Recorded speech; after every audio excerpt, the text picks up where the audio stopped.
이번 문제는 00B 61번 좋은 집 구하기 문제입니다. 이 문제는 어렵지는 않은데 규칙을 발견하기가 조금은 까다로운 문제일 수 있습니다. 그래서 이 문제를 풀기 전에, 이 강의를 듣기 전에 먼저 이 문제에 대해서 고민을 해보고 풀어보려고 하는 시도를 여러 번 한 후에 이 강좌를 듣는 걸 추천드립니다. 문제를 설명하겠습니다.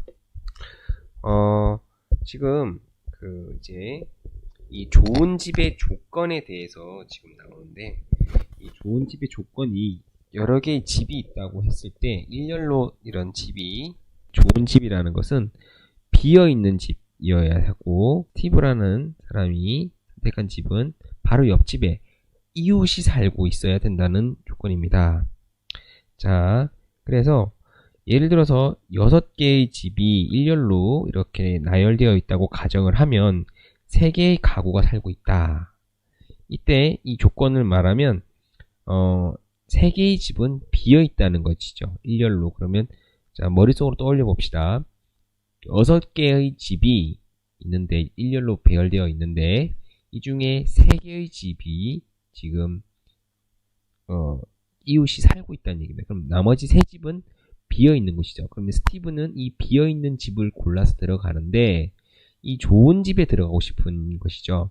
좋은 집이라는 것은 일단 비어 있어야 하고, 그 다음에 그 옆에 바로 옆에 이웃이 살고 있어야 한다는 조건입니다. 그래서 만약 이웃집이 마을에 집이 6개이고, 자, 그 마을의 집들을 각각 1번, 2번, 3번, 4번, 5번, 6번 집이라고 명명한다면, 이웃이 예를 들어서 1, 2, 3번 집에 살고 있으면 스티브에게 좋은 집은 비어있는 집이고, 그 다음에 이웃이 살고 있는 집이니까 4번 집밖에 될 수 없습니다. 그런데 이번에 이웃이 1번, 3번, 5번에 띄엄띄엄 살고 있다면 스티브가 구하고자 하는 좋은 집은 2번, 4번, 6번이 될 수밖에 없습니다. 자, 그래서 첫 줄에는 마을에 거주하고 있는 가구의 수, 그 다음에 마을의 첫 줄에는 마을의 집의 수, 그 다음에 그 옆에 띄어쓰기를 통해서 띄어쓰기로 마을에 살고 있는 가구 수가 주어집니다.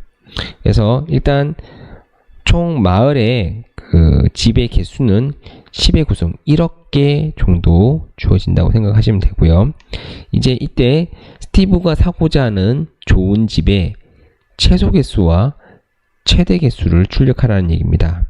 그러면 지금 이 문제에서는 일단 주어지지 않은 게 이웃이 어디에 살고 있는지 모른다는 것이죠. 어디에 살고 있는지 모르기 때문에 최소의 수, 내가 이웃이 있을 때 좋은 집이 이웃집이 어떤 형태로 배치되어 있을 땐 좋은 집이 최소일 수가 있고, 또 좋은 집을 최대로 이웃을 적당하게 배치했을 땐 좋은 집이 최대의 수가 나올 수 있다는 거죠. 그럴 때 이 출력 조건에 해당하는 겁니다. 자, 그러면 우리 같이 한번 다시 요 필기를 통해서 한번 보도록 할게요. 지금 총 7개의 집이 있다고 먼저 가정을 한번 해보겠습니다. 자, 7개의 집이 있는데, 일단 이 7개의 집에서 예를 들어서 이웃이 하나도 살고 있지 않다 라고 가정을 한다면, 이 집은 좋은 집은 전혀 없죠. 그리고 이때 정답은 0, 좋은 집은 최소도 그렇고 최대도 0일 수밖에 없습니다. 두 번째, 만약에 7개의 마을이 있는데 7개의 집이 마을 안에 있는데 여기에 집이 7가구가 모두 다 살고 있다. 이때도 마찬가지로 스티브가 생각하는 좋은 집, 비어있는 집도 없기 때문에 이미 꽉 차 있기 때문에 좋은 집과 좋은 집 최소와 최대는 0이 될 수밖에 없습니다. 그렇죠? 자, 그러면 집을 이제 이 두 조건 이외의 값을 구할 수 있어야 하는데, 이때 어떻게 하면 이제 좋은 집이 개수가 최대가 될까, 최소가 될까, 요거를 생각을 해봐야 되는데, 일단 최소가 되는 조건을 생각 한번 해볼게요. 자, 일단 7개의 가구에서 내가 3개의 가구가 살고 있다라고 했을 때, 이때의 최소가 되는 부분은, 자, 최소가 되는 부분, 또 그리고 최대가 되는 부분을 생각 한번 해볼게요. 자, 최소가 되는 부분은 7개의 가구 중에서 여기를 살고 있다고 하면 좋은 집은 여기 4번 위치밖에 되지 않을 겁니다. 이 때문에 일반적으로 최소는 1이 될 거고요. 이제 최대는 어떤 식으로 얘를 배치를 해야 할까요? 제가 잘못 지웠는데, 자, 최대는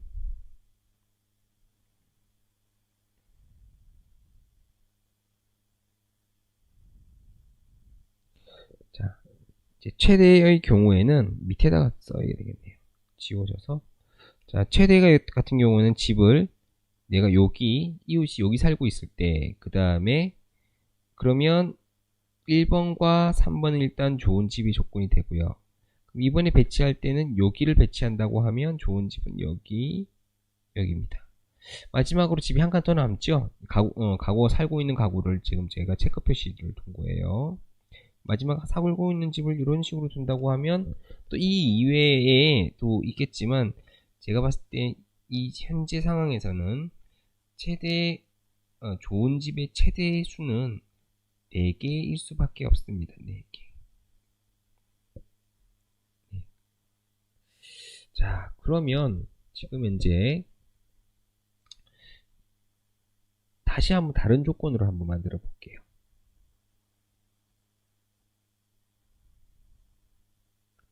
다른 조건으로 한번 만들어 보겠습니다. 이번엔 7의 2라고 생각 한번 해보겠습니다. 자, 그러면 마을에 7개의 집이 있고 그 중에 가구는 둘만 살고 있습니다. 가구는 둘만 살고 있다. 자, 이럴 때는 일단 최소는 마을에 여기만 살고 있다고 하면 최소의 경우에는 이 3번 집밖에 되지 않겠죠. 최소는. 그럼 최대로 배치하고자 한다면 이건 어떻게 돼야 될까요?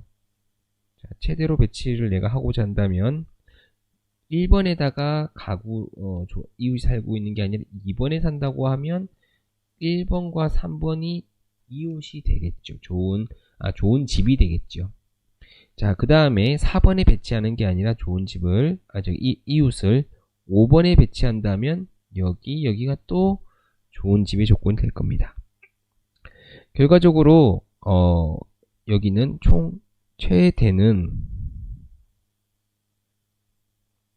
4개가 될 겁니다. 좋은 집은.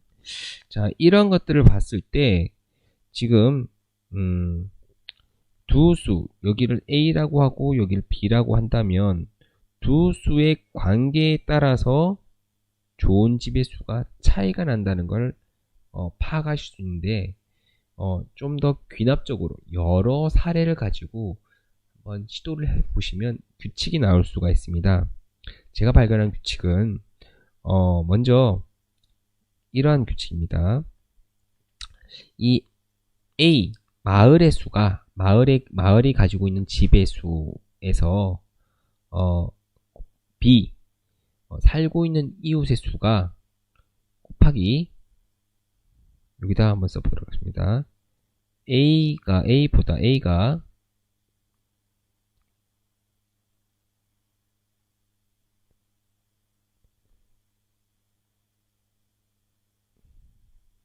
마을의 집의 수가 살고 있는 이웃들의 수보다 3배 넘게 크다면 이때는 이 조건이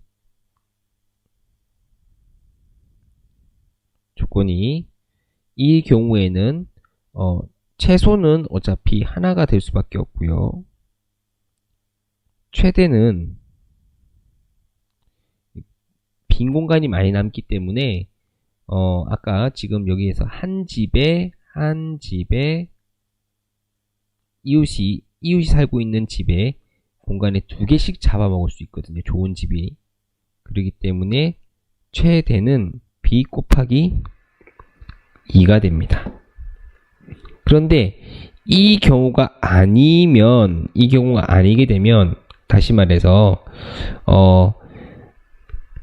마을의 집의 수가 살고 있는 이웃의 수의 3배보다 작다라고 하면 결과적으로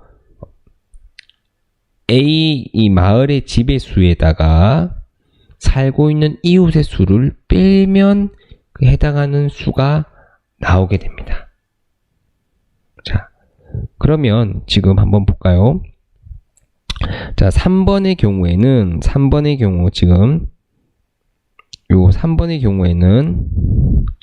자, 7의 3입니다. 7의 3. 자, 7개의 집이 있고 그 중에 가구가 3명이 살고 있으면 지금 현재 이 3번의 경우에는 요 경우는 안 되고요. 요 경우겠죠. 요 경우. 그렇죠? 자, 곱하기 3을 하면 9가 되니까 지금 A가 지금 이 경우가 안 되겠죠? 결과적으로. 그래서 이게 잘못됐네요. 이게 다시 해야 될 것 같은데 헷갈리게 제가 한 것 같습니다. 자, 지금 죄송합니다. 자, 이 경우일 때는 이건데 이게 아닐 때는 이게 안 될 때는 이렇게 돼야 된다는 얘기죠. 자, 그래서 지금 이제 7의 3이라는 얘기는 동그라미라고 하는 게 이쪽으로 가는 게 아니라 여기로 가는 거죠. 공간이 부족하니까 마을에 살고 있는 마을의 그 집의 개수에서 살고 있는 공간에 더 많다는 거죠. 살고 있는 집 사람들이 더 많다는 거죠. 곱하기 3배를 했을 때 그럴 때는 그 공간을 잡아먹기 때문에 A 빼기 B 총 그래서 최대값은 4개가 나올 수밖에 없고요. 그 다음에 7의 2의 경우를 한번 살펴보면 마을에 집이 7개고 살고 있는 가구 수가 2개일 경우에는 여기다 곱하기 3을 해도 공간이 충분히 넉넉하거든요. 넉넉하기 때문에 여기선 최소는 1이 될 수밖에 없고 최대는 b 곱하기 2 그래서 여기는 최대수가 4가 될 수밖에 없습니다. 저는 이러한 법칙을 발견해서 이것대로 프로그래밍을 했고 익셉트를 맞았는데요. 자, 이제 한번 소스를 한번 보도록 하겠습니다. 자, 지금 보면 먼저 여기에서 롱으로 한 이유는 이걸 계산하다 보면 그 이제 지금 1억 번 10의 구승이니까 1억 번이기 때문에 인트의 범위를 넘어갑니다. 인트의 범위를 넘어가기 때문에 인트의 범위를 넘어가기 때문에 좀 더 큰 수. 그래서 롱으로 제가 선언을 했고요. 그래서 롱으로 선언을 하니까 이제 가구 수, 마을의 수, A는 마을에 있는 집의 수, B는 살고 있는 이웃의 수를 저장할 겁니다. 자, 그리고 맥스와 미는 딱 보다시피 정답에 좋은 집의 최대, 최소를 의미하는 거고요. 미네는 일단 1을 넣었습니다. 최소 값으로. 자, 그래서 스캔F를 통해서 A와 B, 자, 마을의 집의 수, 그리고 살고 있는 가구 수를 각각 입력값으로 받아오고요. 자, 이제 예외 처리를 하는데 아까 제일 처음 설명했듯이 살고 있는 집의 이웃의 수가 0이거나 아니면 마을에 있는 집이 모두 이웃이 살고 있다고 가정하면 그때는 좋은 집의 수는 최대수가 0이 될 수밖에 없기 때문에 0,0 이런 식으로 해두고 바로 프로그램을 종료하면 됩니다. 자, 그 다음 if문을 통해서 아까 살고 있는 지배수 곱하기 3이 마을의 지배수보다 더 크다면 더 작다면 공간이 넉넉하다는 얘기죠. 지금 살고 있는 사람들의 집에 곱하기 3을 했을 때 보다도 아직까지 마을에 집들이 많이 있다는 얘기니까 그만큼 마을의 공간이 넉넉하니까 이때는 max는 b 곱하기 2를 통해서 좋은 집의 개수는 최대값이 될 거고요. 만약에 3배보다 이제 살고 있는 사람의 수에 곱하기 3을 했을 때 전체 집의 수보다 얘네들이 클 때는 a 빼기 b를 해서 그 수보다 이제 조금 작게, 그래서 max는 a 빼기 b가 될 겁니다. 결국 printf로 LLD 롱롱을 쓸 때는 서식은 LLD입니다. 11D가 아니라 LLD입니다. 그래서 min과 max인데 아까 min은 1이라고 말씀드렸죠. 이런 식으로 해서 프로그래밍 하면 됩니다. 이 문제는 처음부터 바로 프로그래밍 하긴 조금 다소 저는 어려웠던 걸로 기억이 나고요.